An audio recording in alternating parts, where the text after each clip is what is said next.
Installation, you'll need a trim puller tool and a flathead screwdriver.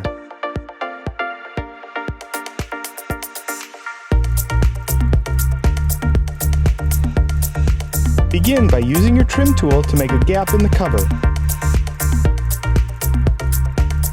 Then use your screwdriver to pry it free. Slide the light out. You can see how there are locking clips on the sides and a tab towards the front. Pull the incandescent bulb from the socket.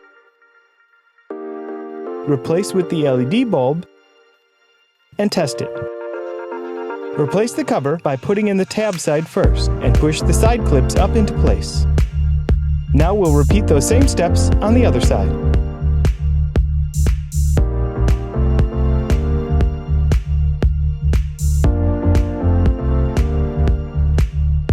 Remove the incandescent bulb, replace with the LED bulb, and test it.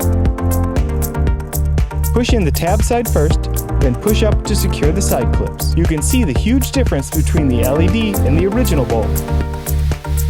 When we measure the light output with our light meter, we measured the LED more than 4 times as bright as the incandescent bulb. A clear difference for your map light.